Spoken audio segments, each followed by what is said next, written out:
यह आदमी एक पहाड़ी से जा रहा होता है, तभी एक धमाका होता है। जब आदमी उठता है तो यहाँ चारों ओर अंधेरा है और उसके सामने कांच पर मिट्टी भरी हुई है। आदमी जल्दी से गाड़ी की लाइट जलाने की कोशिश करता है। यह पता चलता है कि वो मलबे में दबा हुआ है और गाड़ी नहीं चल सकती है। आदमी थोड़ा परेशान होने लगता है। उसने चारों ओर देखा और देखा कि खिड़की के चारों ओर भी मिट्टी भरी हुई है। क्या वो जिंदा दफनाया गया है? आदमी विश्वास नहीं कर पा रहा है। उसने जल्दी से अपनी सीट बेल्ट खोल दी और दरवाजा खोलने की पूरी कोशिश की, लेकिन यह सब व्यर्थ है। सभी दरवाजे मजबूती से बंद हैं और बिल्कुल भी नहीं खोले जा सकते हैं। आदमी अपनी श्वास को समायोजित करता है और खुद को शांत करता है। फिर वो फोन निकाल पुलिस को फोन करना चाहता है, लेकिन यहाँ फोन में बिल्कुल सिग्नल नहीं है। फिर आदमी ड्राइविंग की सीट पर वापस आ जाता है और अब वह थोड़ा आराम करना चाहता है। फिर उसने बार बार कार को शुरू करने की कोशिश की, लेकिन अब आदमी गुस्से में आने लगता है। उसने सोचा कि मैं बहुत अधिक बल का प्रयोग कर मलबे से बाहर निकल जाऊंगा, लेकिन पूरी गाड़ी कांपने लगती है। आदमी इतना डर जाता है कि वो सीट पर हिलने की हिम्मत नहीं करता है।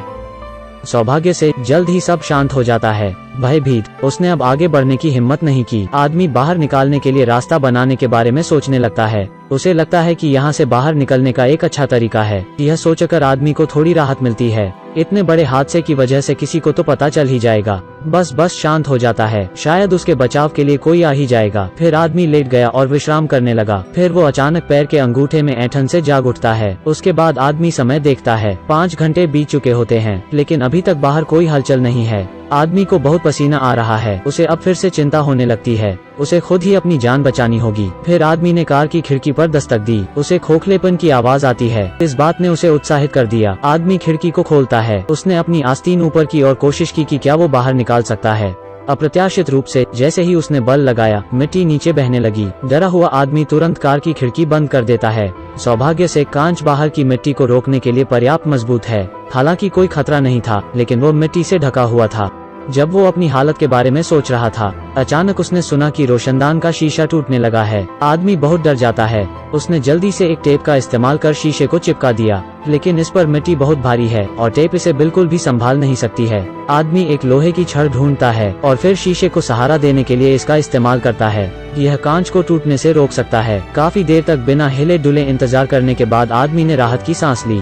थक कर उसने पानी की बोतल उठाई और पानी पीने लगा, लेकिन वो इसे खत्म करने ही वाला था कि उसे एहसास हुआ कि यह आखिरी पानी है। इस पर आदमी अपनी माँ को याद करने लगता है। फिर वो बिना सोचे अपने पानी को खत्म कर देता है। पानी पीने के बाद वो गाड़ी में पड़े सारे सामान को देखता है और सोचता है कि इसमें से क्या उसके लिए उपयोगी है। हालांकि लंबे समय तक खोज के बाद भी उसे कुछ उपयोगी नहीं मिला है। आदमी को नहीं पता कि क्या करना है। अचानक उसे अपने पीछे कुछ सुनाई दिया। आदमी ने देखा कि शीशे में दरार से थोड़ा थोड़ा पानी रिस रहा होता है। वो इस पानी को पीने के बारे में सोचता है। फिर उसे छेद को चौड़ा करने के लिए उसने नेल क्लिप का इस्तेमाल किया। फिर उसने एक गत्ता फंसाकर बोतल को पानी जमा करने के लिए तैयार किया। यह करने के बाद आदमी उत्साहित होता है। कम से कम यह उसे पानी की प्यास से मरने से बचा लेगा। पानी की बोतल को भरने में ज्यादा समय नहीं लगा। उस आदमी ने उत्सुकता से बोतल को रख लिया। इस समय उनके पास एक और साहसिक विचार आता है, क्योंकि यहाँ पानी है, शायद यहाँ जमीन भी हो सकती है। आदमी ने चारों ओर देखा और लोहे की एक पाइप आई। फिर उसने उस पाइप को ऊपर धकेलना शुरू किया, क्योंकि वो जमीन की दूरी को समझना चाहता है। लेकिन अंदर घुसाते ही लोहे के पाइप से पानी टपकने लग जाता है। आदमी ने जल्दी से पाइप को बाहर निकाल लिया। फिर उसने एक अखबार लिया और छेद को बंद कर दिया। उसने फिर से यह करने से पहले पाइप के मुंह को बंद करने का सोचा। यह करने के लिए उसने बोतल का ढक्कन लिया। फिर उसने उसमें एक छेद किया। फिर एक रस्सी का इस्तेमाल कर ढक्कन को पाइप से मजबूती से जोड़ दिया। आदमी ने फिर से इसका उपयोग किया। अब लोहे का पाइप ऊपर जाते रहता है। इसमें भी थोड़ा सा पानी रिसने लगता है, लेकिन बहुत अधिक प्रतिरोध बढ़ाने के बाद वो आगे बढ़ने लगता है। आदमी लोहे के पाइप को ऊपर धकेलने के लिए अपना पूरा जोर लगाता है। हालांकि लोहे की छड़ अभी भी जमीन तक नहीं पहुंची थी। ऐसा लगता है कि वो आदमी काफी गहरे मलबे में है। इसे जारी रखने के लिए उसे लोहे का दूसरा पाइप जोड़ना पड़ा, लेकिन यह गहराई काफी ज्यादा है। आदमी अपनी हद तक पहुंच चुका है और अब जैक का इस्तेमाल करता है। जैक की मदद से यह काफी आसान हो जाता है, लेकिन अभी भी लोहे की पाइप जमीन तक नहीं पहुंची है। आदमी अब कुछ और सोच सकता है। उसने अपने कंधे पर एक मोटे कपड़े को रखा और फिर लोहे की पाइप को धकेलना चालू रखा। आदमी को अचानक लगा जैसे कि वो अब सतह पर पहुंच चुका है। वो यहाँ रुक जाता है। इसके तुरंत बाद वो एक तांबे की तार को पाइप में डालने लगता है। आदमी इससे ऊपर के बोतल ढक्कन को हटा देता है। उसे बोतल का ढक्कन हटते हुए समझ आता है। उसने तुरंत तांबे के तार को बाहर निकाला और फिर पाइप से देखने की कोशिश की। पाइप का दूसरा सिरा वास्तव में अब बाहर निकल चुका है। इससे आदमी उत्तेजित हो जाता है। उसके बाद उसने तुरंत लोहे के पाइप में से ताजी हवा की कुछ सांसें ली। इस चीज से आदमी बहुत खुश हो जाता है। वो यहाँ से मदद के लिए चिल्लाता है। हालांकि काफी देर तक चीखने चिल्लाने के बाद भी कुछ नहीं होता है। आदमी ने कहा कि उम्मीद मुश्किल से मिलती है और उसे आसानी से नहीं छोड़ना चाहिए। फिर उसे एक माचिस की डिब्बी मिलती है। वो वहाँ कुछ जलाता है। इससे पाइप से धुआं निकलेगा जो कोई देख सकता है, लेकिन वो पाइप की रस्सी को बिल्कुल भी जला नहीं सकता है। घबरा कर आदमी जलते हुए कागज को गाड़ी में ही फेंक देता है। लंबे समय के बाद बिना मदद के आदमी अब बहुत डरा हुआ है। कुछ देर आराम करने के बाद आदमी कुछ हिसाब लगाने लग जाता है। वो जमीन की सीधी दूरी नापने लगता है, लेकिन जब वो ऐसा कर रहा होता है, लोहे का पाइप नीचे की ओर खिसकने लगता है। आदमी ने देखा कि पाइप फिर से दब चुका था। वो तांबे के तार को पकड़ने की कोशिश कर रहा होता है, लेकिन जल्दबाजी में अपना सिर पाइप में मार देता है। तेज दर्द से वो बेहोश हो जाता है। आदमी जब जागता है तो खुद को खून से लथपथ पाता है और लोहे की पाइप भी अब पूरी तरह से वापस निकल चुकी है। लेकिन आदमी दुखी नहीं हो सकता है। खून बहने से रोकने के लिए उसने अपनी कमीज से अपने सिर को बांध लिया।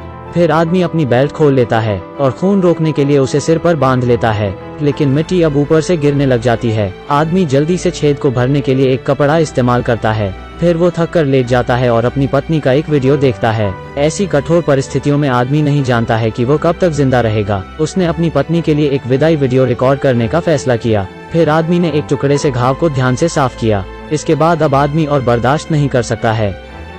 वो अचानक अपनी पत्नी को याद कर रोने लगता है। फिर आदमी शांत हो जाता है और मौत के आने का चुपचाप इंतजार करने लगता है। कुछ समय बाद वो फिर से उठ जाता है और फिर से जीने का सोचता है। उसने फिर से हिम्मत की और जो गंदा पानी उसने बचाया था उसे पी लिया और फिर वापस जीने का सोचा। लेकिन अब धीरे धीरे कार में ऑक्सीजन कम होती जा रही है। आदमी को सांस लेने में दिक्कत हो रही है। उसने जल्दी से कार में स्पेयर टायर निकाला। फिर सांस लेने के लिए उसकी हवा का इस्तेमाल किया। यह उपयोगी है, लेकिन यह दीर्घकालिक समाधान नहीं है। यदि वो जीवित रहना चाहता है तो उसे बाहर निकलना होगा। यह सोचकर आदमी अपने शरीर पर तेल लगाने लगा। फिर वो ऊपर की खिड़की से निकलने के लिए तैयार है। जब वो इसे खोलेगा तब यहाँ से बहुत मिट्टी गिरने वाली है। हिम्मत के लिए उसने एक गाना लगाया और फिर जबरदस्ती ऊपर का शीशा तोड़ दिया। जब मिट्टी गिरना बंद हो जाती है तो आदमी बाहर जाने की कोशिश करता है। उसने अपने चारों ओर कार के फर्श की चटाई कसकर रख दिया और फिर आसपास की मिट्टी को गिरने से बचाने के लिए इसे लोहे के पाइप से बांध दिया। इसके बाद वो सारे सामान के साथ बाहर निकलने लगता है। ऊपर जाते जाते वहाँ अचानक ऑक्सीजन की कमी होने लगती है। आदमी जल्दी से रुक टायर से सांस लेने लगता है, लेकिन तभी फिर से सब कुछ हिलने लग जाता है। अब आदमी मिट्टी से धंसता जा रहा है। कुछ देर बाद माहौल शांत हो जाता है और ऐसा लगता है कि मिट्टी में कुछ हिल रहा है। इस पर हमें अब आदमी मिट्टी से बाहर आते हुए दिखता है। चेहरे से गंदगी हटाने के लिए उसने जल्दी से हाथ इस्तेमाल किए। आखिरकार यह आदमी मलबे से बाहर आ चुका है। अचानक उसने अपने सामने एक छोटा सा छेद देखा और उसे खुरेदा। धूप की किरण दिखाई देती है। आदमी खुशी महसूस करता है। वो आखिरकार बच गया है और अब जमीन से बाहर आ गया है। हमें भी कभी